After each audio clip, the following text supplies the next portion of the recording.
우리에게 주신 하나님 말씀은 잠언 18장 1절부터 3절, 6절부터 12절, 20절부터 21절 말씀입니다.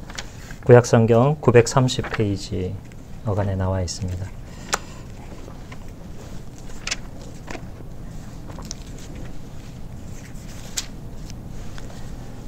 하나님의 말씀을 들으십시오.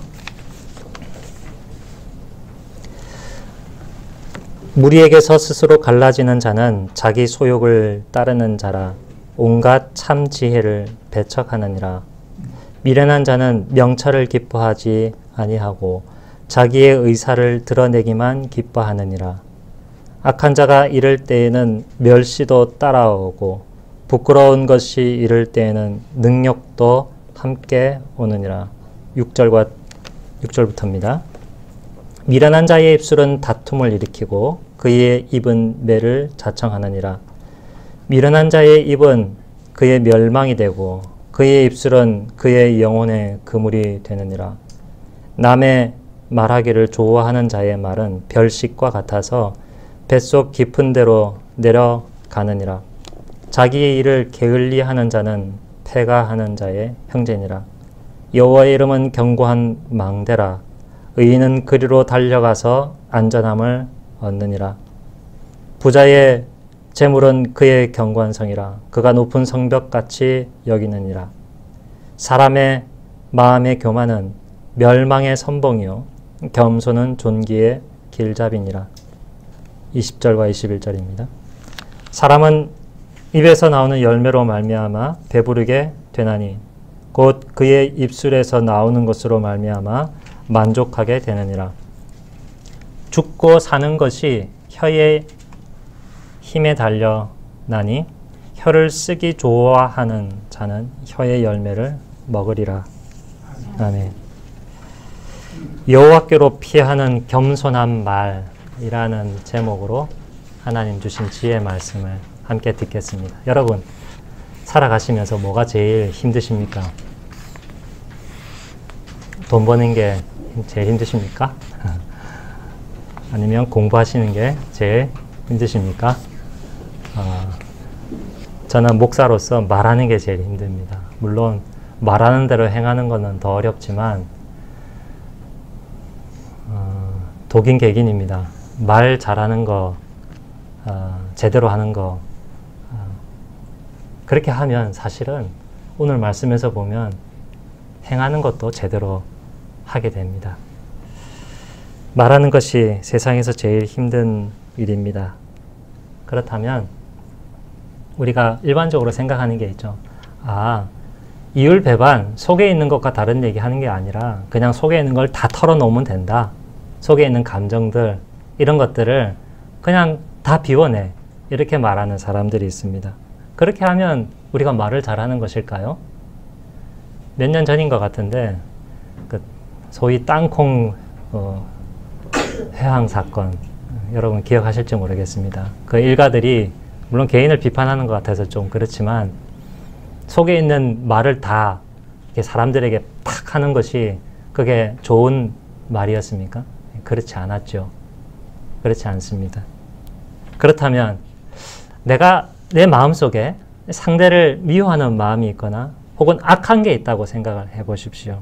그러면 그것을 숨기고 가리기 위해서 말로 번지질을 하게 말하는 것이 말을 잘하는 것이냐. 그러한 말에 대해서 잠언은 두 군데서 콕 찍고 있습니다. 잠언 10장 18절 말씀인데요. 미움을 감추는 자의 거짓된 입술을 가진 자요 중상하는 자는 미련한 자이니라 라고 얘기를 했습니다. 그리고 26장 23절 24절 온유한 입술에 악한 마음은 낮은 은을 입힌 톡이다. 원수는 입술로 꾸미고 속으로는 속임을 품는다. 마음속에는 악함과 미움이 있는데 말을 번지르게 하게 하는 것은 아무짝에 쓸모없고 가치없는 흙토기에다가 은을 살짝 아주 얇게 발라서 굉장히 좋은 것처럼 보이는 것과 진배 없다. 별 쓸모 없는 것이다 하는 것이죠. 그러한 것은 결국 드러나게 된다. 오히려 마음속에 있는 미움과 악함을 말로서 은폐함으로써 자기 속에 있는 미움과 악함이 사그라들까요? 아니면 계속 꼬리에 꼬리를 새끼에 새끼를 낳아서 증폭이 될까요? 오히려 더 그 미움과 악함은 자라나게 되는 것입니다. 차라리 말을 안 하는 것이 더 도움이 될 것이죠. 또 어떤 사람들은 그래? 그렇다면 속에 있는 감정 이것을 그대로 말할 것도 아니고 그리고 미워하는 것도 말로 번지르게 할 것도 아니라면 좋아. 그럼 객관적으로 우리가 확실한 지식 혹은 내가 생각하는 진리 그런 것에 대해서는 우리가 객관적으로 사람들에게 얘기해도 좋지 않겠는가 하는데요. 그것이 때로는 부작용을 일으킵니다. 내가 생각할 때 이게 진리고 이게 참이고 정말 좋은 것이다 라고 하지만 그렇게 상대에게 하는 말이 칼이 되어 비수가 되어 상대를 찌르고 서로와의 관계를 틀어지게 만들며 또 그 사람을 용기를 북돋우어서 진리의 길, 생명을 누리며 살아가게 하는 것이 아니라 오히려 그 길을 확 꺾어버리는 일이 있습니다. 그렇게 할 때 우리는 참으로 많은 상처를 입습니다. 잠언 12장 18절에요. 칼로 찌름같이 함부로 말하는 자가 있거니와 지혜로운 자의 혀는 양약과 같다라고 이야기하고 있습니다. 말에 대해서 잠언, 신약의 잠언이라고 하면 야고보서입니다. 야고보서 1장과 3장에서 비슷한 말을 하고 있습니다. 혀, 우리 혀에 대하여서 야고보서 3장 8절에 혀는 쉬지 않는 악이라고 했습니다. 우리가 입만 열면 말을 하는데 그런데 그 말을 통하여 악이 항상 나오기 때문에 우리 혀는 쉬지 않는 악이라 죽이는 독이 가득한 것이라고 경고했습니다. 그래서 야고보서 3장 2절에 말에 실수가 없으면 온전한 사람이다. 온전한 사람이다. 라고 했습니다. 사람이 제대로 되어야 하는데 그 사람됨은 그 말에서 나오는 것이죠. 여러분, 말로 나를 구원하고 말로 가족과 교회와 사회를 우리가 구원을 해야 합니다. 물론 물질도 필요하고 돈도 필요하죠. 건강도 필요하죠. 그런데 참된 말을 하는 것이 우리를 진정 세우는 것입니다. 밥이라 봐야 하루에 3번밖에 안 먹지 않습니까? 우리는 자녀들을 무엇으로 양육합니까? 밥 먹이고 공부시키는 것으로 양육한다 생각할지 모르겠지만 부모의 입에서 나오는 말이 자녀를 살립니다. 자녀의 입에서 나오는 말이 부모를 그 마음을 편안히 봉양하는 것입니다. 말이 생명이고 말이 우리에게 필요한 구원이죠.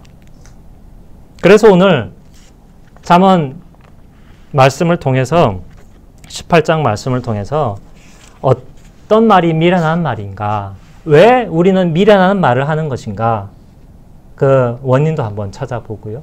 또 그렇다면 어떤 말이 지혜로운 말이며 그 지혜로운 말을 하기 위해서는 우리는 어떻게 해야 될까, 이 두 가지를 함께 드리려고 합니다. 먼저 여러분 순서지에 나온 그 1절, 2절 한번 같이 여러분들이 1절과 2절 읽어보시겠습니까? 외톨이는 시작. 외톨이는 제 욕심만 채우려 하고 모든 지혜를 배려한다. 어리석은 사람은 깨닫는 것을 좋아하지 않고 자기 의견을 내세우기만 한다. 자기 욕심만 채우려 하는 사람을 1절에서 제일 첫 번째 단어로 딱 이렇게 규정합니다. 그런 사람은 뭐라고요? 외톨이가 된다 하는 것이죠. 아무리 사회 안에서 직장 안에서 예컨대 능력 있고 지위가 높은 사람이다 할지라도, 그리고 또래 중에서 저 친구는 정말 성공했어, 앞서 나가는 친구야, 그렇게 한다 할지라도 자기 욕심만 채우는 사람은 결국 외톨이가 되어 버리는데요. 그러한 사람의 특징은 뭐냐면 1절 후반절 모든 지혜를 배격합니다. 깨닫는 것을 좋아하지 아니하고 자기 의견만 앞세우는 그런 사람으로 살게 됩니다. 딱 원인이 나오죠. 어리석은 말하는 원인. 자기 욕심만 채우려 하기 때문입니다. 그런 사람은 어리석은 말을 하게 돼 있고 그 결과는 뭐냐? 남으로부터 자기를 소외시키는 것입니다. 남으로부터 자기를 소외시키면 그래 뭐 나 혼자 잘 살지 이렇게 할지 모르겠지만 우리가 생명을 가지고 살아가는 기본이 무엇입니까? 행복한 가족의 조건은 무엇입니까? 소외됨 없이 사랑으로 서로 돌보는 거지 않습니까? 여러분 맛있는 거 먹을 때 뭐 누가 생각이 나세요? 가족들 먼저 생각나지 않습니까? 가장 사랑하는 사람들과 함께 이것을 먹으면 참 좋겠다 떠올리지 않습니까? 그러한 사랑과 돌봄 그것이 우리가 생명을 사용하는 이유이죠. 그래서 말을 뒤집으면 우리가 살아가는 것은 서로 관계를 맺기 위함인데 자기 욕심만 그렇게 챙기다 보면 외톨이가 되어버리니까 살아있어도 돈이 많아도 건강해도 결국은 죽은 사람이나 마찬가지다. 진짜 비참한 사람이다. 그런 사람의 말, 그런 사람은 어리석은 말을 하며 다른 사람의 지혜를 들으려 하지 않습니다. 우리가 어리석은 말 하는 이유의 원인은 내 욕심만을 돌보고 다른 사람 안 돌보려고 하기 때문입니다. 자기가 너무 잘나서 그런 게 아닙니다. 자기의 욕심 챙기기에 급급하기 때문입니다. 그래서 이런 사람들은 또 다른 특징이 자기의 분노를 그냥 있는 대로 다 드러내기도 하고 더 큰 문제는 뭐냐면 여러분 한번 찾아보십시오. 잠언 26장 12절입니다.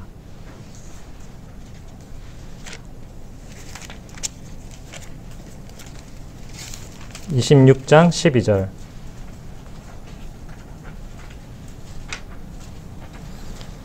여러분 읽어보시겠습니까? 시작. 내가 스스로 지혜롭게 여기는 자를 보느냐 그도와 미련한 자에게 오히려 희망이 있느니라. 미련한 사람도 단계가 있는 것을 여기서 확인하실 수 있죠. 미련한 사람이 있고 지금 제가 말씀드렸던 그보다 더 심각한 미련한 사람은 자기가 어떤 사람이라고 여기는 거예요? 지혜로운 사람이라고 여기는 거예요. 더 심각합니다. 더 심각합니다. 그래서 이것을 잠언 저자는 이렇게 표현했죠. 누가 더 희망이 있다고? 자기를 지혜롭게 여기는 미련한 자보다 자기를 지혜롭다고 그렇게 뽐내거나 교만하지 않는 미련한 자가 오히려 희망이 있다. 이렇게 말하고 있습니다. 미련한 자 희망이 없다고 제가 말씀드렸는데 더해서 그렇게 스스로를 지혜롭다고 여기는 사람 정말 희망이 없는 것이죠. 누가 자기를 지혜롭다고 여기겠습니까? 세상에서 목사입니다. 내가 지혜롭다 여기면서 내가 하나님의 말씀 받았다고 내가 제일 잘한다고 하면서 이렇게 생각하는 거죠. 더 비참한 목사는 자기가 설교 잘한다고 생각하는 목사, 더 비참한 목사입니다. 회사에서 사장이나 또 학교에서 교사나 어떤 모임에서 리더나 내가 생각하는 게 맞아. 굳이 그런 지위에 있지 않다 할지라도 세상 돌아가는 이치, 뭐 인생살이 뭐 이런 것들에 대해서 자기가 깨우쳤기 때문에 그걸 이제 경험을 통해서 성공한 경험들이 하나둘 쌓이다 보면 오히려 더 그런 확신이 더 가중이 됩니다.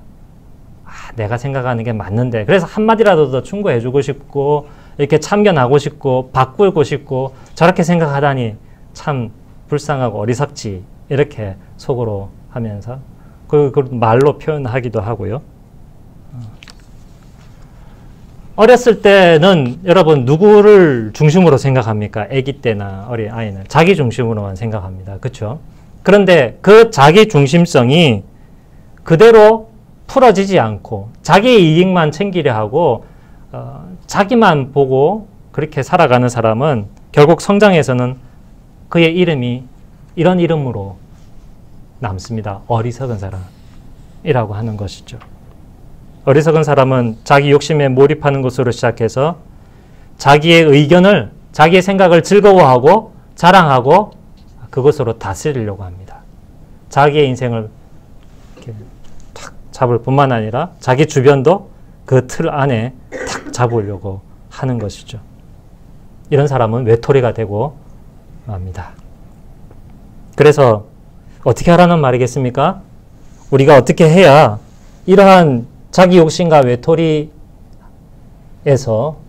미련한 말에서 벗어날 수 있겠습니까? 저는 세 가지를 말씀에서 찾아보았습니다. 첫 번째는 쉽습니다. 겸손하는 것인데요. 신약으로 좀 넘어가 보겠습니다. 잠언이라서 잠언 설교는 이렇게 성경 앞뒤로 이렇게 쭉쭉 보아가야 제대로 이해를 할 수 있거든요. 빌립보서 2장 3절과 4절입니다. 신약성경 319페이지 빌립보서 2장 3절을 제가 읽고 4절을 여러분이 읽으시겠습니다. 찾으셨습니까? 아무 일에든지 다툼이나 허영으로 하지 말고 오직 겸손한 마음으로 각각 자기보다 남을 낮게 여기고 각각 자기 일을 돌볼 뿐더러 또한 각각 다른 사람들의 일을 돌보아 나의 기쁨을 충만하게 하라. 네, 겸손하라고 합니다. 특별히 어떤 단어에 여러분 주의가 집중되십니까? 자기보다 남을 낮게 여기고 여기서는 다 타인이 비진리를 말하거나 영 아닌 거 객관적으로 볼 때 그런 말과 태도와 생각을 가진 것에 대해서도 나는 객관적으로 하나님 말씀 앞에서도 보더라도 만인이 볼 때도 그것이 옳다 했을 때 나의 생각이 잘못됐고 상대가 더 맞다 이런 식으로 하라는 뜻이 아닙니다. 남을 나보다 더 낮게 여기라고 하는 이 휘페르코라는 말인데요. 이것은 남을 나보다 더 중요하고 의미 있는 사람으로 여기라는 뜻입니다. 가능하시겠습니까? 내가 제일 중요한데 상대가 가지고 있는 경험이 일천하다 하여 지식이 내가 배운 것에 비하면 정말 아무리 빗대어도 모자른다 할지라도 그 인간 자체는, 그 사람 자체는 누구보다 더 존귀한 사람으로 여기라고 하는 것입니까? 나보다 더 존귀하고 귀한 사람으로 여기라고 하는 것이죠. 우리가 태어날 때부터 가지고 나온 게 아니지 않습니까? 하나님은 은혜 주어서 우리가 경험했고 배웠던 것이죠. 하나님 앞에서 다 귀한 사람들입니다. 교회 안에서는 어떻게 합니까? 오히려 나보다 못하고 연약한 사람들을 더 귀하게 여기라라고 말씀하고 있지 않습니까? 높여야 합니다. 그 사람의 말과 행동이 예뻐서가 아니라 하나님이 그를 만드셨고 예수 그리스도가 그를 위하여 죽으셨기 때문에 정말 귀한 겁니다. 여러분, 남과 나를 비교해 볼 때 좋은 비교점이 있습니다. 여러분, 우리 신문상에 나오는 흉악한 사람들도 많이 있고 우리가 생활하면서 주변에 살과 살을 맞대면서 날마다 보는 사람들, 그 사람들의 장점과 예쁜 점이 눈에 더 들어옵니까? 아니면 그 반대가 눈에 더 들어옵니까? 그 반대가 더 눈에 들어오죠. 그래서 도저히 나보다 낮게 여기고 존귀롭게 여길래야 존귀롭게 여길 수가 없어요. 그건 여러분 생각을 해보십시오. 그 사람이 나에게 보여주는 약점과 악함 혹은 미워하는 내가 정말 싫어하는 그 습성과 내가 나에 대해서 알고 있기 때문에 나의 잘못, 악함 그것과 비교해보면 어떤 것이 더 악하고 약하고 모자란 그 양이 더 많겠습니까? 여러분, 자신이 자신에 대해서 아는 것만큼 남에 대해서 더 잘 알 수 있다라고 자신 못하시죠? 내가 나의 죄와 악함을 다른 사람의 죄와 악함보다 내가 더 잘 알고 있고 그것을 안고 살아갑니다. 반복하고 그렇게 살아가지 않습니까? 그러니 당연히 어때요? 나보다 남이 더 낫죠? 남이 나보다 더 나은 거죠. 나는 그의 잘못과 악함을 모르기 때문에. 객관적으로 더 큰, 법적으로 큰 죄를 지었다고 하지만 그러나 성경 안에서는 무엇입니까? 믿음으로 안 하면 다 죄예요. 그렇죠? 사람은 칼로 찔러 살해만 해야 그것이 죄이냐? 거짓말하는 것도 죄고, 마음으로 간음하는 것도 죄고요. 교만한 것도 죄고요. 하나님 나라의 유업으로 받지 못할 제목들이 우리 속에 켜켜이 쌓여 있습니다. 동성애하는 만 그것이 죄입니까, 여러분? 눈으로 간음하는 것은 죄 아닙니까? 어느 것이 더 극악한 죄입니까? 죽음에 이르지 않는 죄 있습니까? 똑같습니다. 우리는 다 죄의 삭은 사망입니다. 그러니 내가 내 죄를 알렸다? 내가 내 죄를 알기 때문에 남이 나보다 더 귀하고 존귀한 사람이라는 사실이 객관적으로 드러나는 것이죠. 잠언 오늘 본문 12절에서도 얘기합니다. 파멸에 앞서 마음이 오만이 있고 영광에 앞서 겸손이 있다 하죠. 교만, 파멸에 이르는 지름길. 겸손, 내가 높아지는 지름길. 그래서 하나님 앞에 사람들 앞에 겸손하면 말이 어떻게 나오겠습니까? 말이 겸손하게 나오겠죠. 그렇죠? 그가 나보다 낮고 높은 사람이기 때문에 더 받들고 존귀하게 여기겠죠. 두 번째, 어리석은 말을 버리기 위해서는 두 번째로 말의 목적을 나를 돌보는 데 두지 않고 남을 돌보는 데 두는 겁니다. 나를 돌보는 일은 누가 시키지 않아도 누가 말려도 자연스럽게 하게 되어 있습니다. 대화를 하지 않습니까? 친구들끼리 335 모여서 막 얘기를 하다 보면 말을 하잖아요. 그래서 나를 돌보기 위해서, 나를 드러내기 위해, 혹은 나를 변호하기 위해 우리가 말을 합니다. 그죠? 누가 하지 말래도 말을 하게 돼 있어요. 그러니 우리는 말의 목적을 어디에 두는 것이 합당합니까? 나를 돌보지 않고 남을 돌보기 위해 하는데 말의 목적을 두면 말이 어려지지 않습니다. 나도 살리고 그도 살리고 우리의 관계도 살리고 서로서로의 생명을 살리는 것입니다. 당연한 이치가 아니겠습니까? 그래서 여러분 로마서 14장 1절을 한번 보시죠. 또 뒤로 넘어가겠습니다. 로마서 14장 1절 신약성경 258페이지입니다.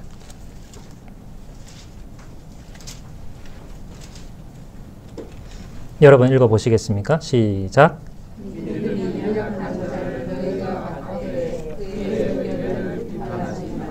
네, 비판하지 말라. 이거는 건전한 평가의 뉘앙스가 아니고요. 다분히 다른 관점을 가질 수도 있고 여기서도 볼 수도 있고 저기서도 볼 수도 있는데 나는 굳이 여기서만 보아서 상대가 가지고 있는 의견에 대해서 책 잡고 꼬투리 잡고 비판하고 그 사람을 쓰러뜨리는 겁니다. 거봐, 내가 맞지. 거봐, 내가 너보다 더 높지. 거봐, 이제 좀 이렇게 낮아져 있어. 그런 목적으로 이렇게 비판하는 것을 뜻합니다. 그렇게 하지 말라라는 것입니다. 도리어 교회는 이제 믿음이 우선이지 않습니까? 그러니까 믿음이 내가 좀 연조가 되었다. 내가 하나님 좀 안다. 하나님과 별로 친하진 않아도 믿음이 이런 거야 라는 어떤 이렇게 있지 않습니까? 그런데 상대를 봤을 때 그렇지 않아 보이는 사람이 있을 때 소위 여기 나오는 말로 치죠. 믿음이 약한 사람, 믿음이 연약한 사람 어떻게 하라는 겁니까? 그 사람을 받아주어라. 웰컴 해주라는 겁니다. 우리가 말을 할 때 미련한 말을 하지 않는 방법은 나를 돌보는 것이 아니라 상대를 돌보고 상대를 받아주는 것입니다. 그의 약점이 보일지라도 부족한 점이 있어도 그를 받아주라는 것입니다. 하나님의 은혜를 받은 한 지체로 환영하고 영접하고 포근하게 안아주고 업신여기지 말라 하는 것입니다. 음주 가무를 그 사람이 어떤 방식으로 즐기는지, 춤을 어떻게 추는지, 술을 먹든지 안 마시든지 취하는 여부와 그런 말씀을 드리는 것이 아니고요. 오늘 우리가 교동문 읽은 거에 따르자면 그 사람이 고기를 먹든지 채소를 먹든지 그런 거 가지고 왈가왈부하지 말고 나와 좀 살아가는 스타일이 달라도 받아주라는 것입니다. 살아가는 스타일이 다르고 이해가 안 되니까 말로 이렇게 비판하고 평가하고 책 잡고 우열을 가리려고 하는데 제발 그러지 말고 오히려 받아줄 때 우리는 지혜로운 말을 할 수 있습니다. 그래서 여러분 좀 더 구체적으로 15장 1절로 넘어가 보시죠. 로마서.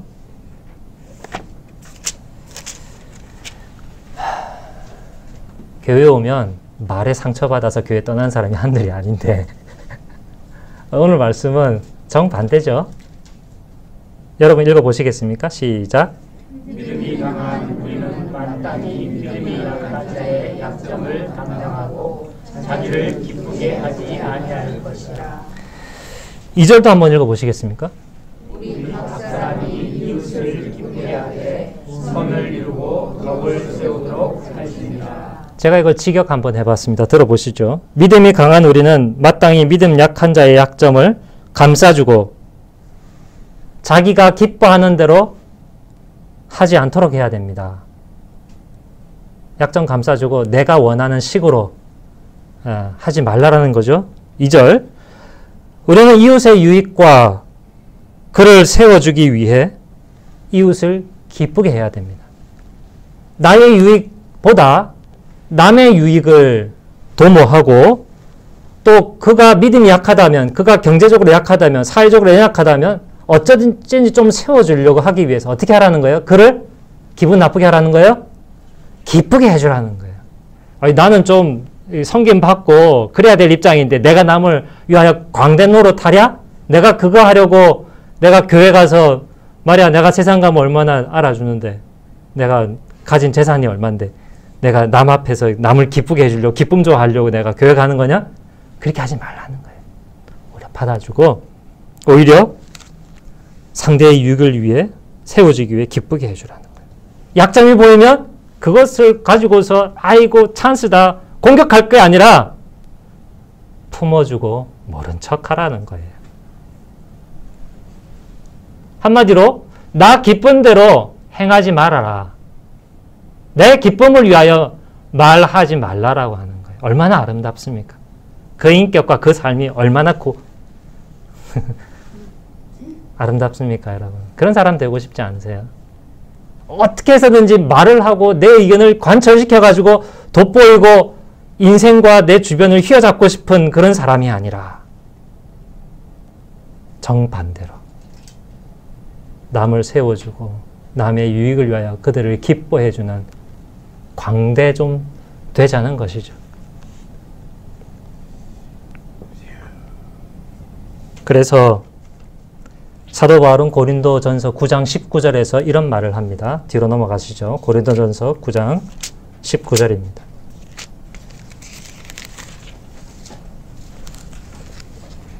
제가 읽겠습니다. 신약성경 273페이지.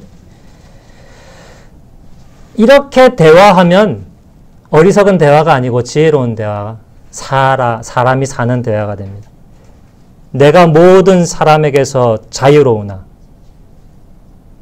여러분 믿음 가지면 자유롭죠? 스스로 모든 사람에게 종이 된 것은 더 많은 사람을 얻으려 함이라. 여러분 재산 많이 얻고 싶죠? 인기 얻고 싶죠? 명예 얻고 싶고 학력도 얻고 싶고 돈도 얻고 싶죠? 그런데 무엇을 얻는 것이 진짜 재산입니까? 사람을 얻는 겁니다. 나를 좋아하고 나를 인정하는 사람을 얻는다 그런 개념이 아니고 약한 사람 세워주고 그를 기쁘게 하여 그의 유익을 돌봐줄 때 그가 나를 몰라주고 그렇게 했다는 사실을 그 사람이 설령 꿈에도 꿈꾸지 못했다 할지라도 우리는 그 사람을 얻는 거죠. 우리 인생에서 무엇을 남기고 가고 싶습니까, 여러분? 훌륭한 차를 개발했다고? 돈을 많이 벌었다고요? 알콩달콩 가족 꾸리고 살았다고요? 가족이든 성도든 이웃이든 사람을 세워주는 말씀을 하시기를 바랍니다. 따라서 세 번째로 여러분 오늘 설교를 절반밖에 못했으니까 여기서 이제 끊겠습니다. 저는 여러분들에게 이 방법을 제시하고 싶습니다. 무슨 방법이냐면 교회에서 성도들과 잘 교제하고 싶습니까? 그렇습니까, 여러분? 그러면 인간적인 말을 앞세우지 마시고 좋은 방법이 있습니다. 먼저 하나님의 말씀을 나누시기를 바랍니다. 주일 들었던 설교 말씀, 설교의 완성은 어디에 있다고요, 여러분? 목사가 말을 잘 전하는 걸로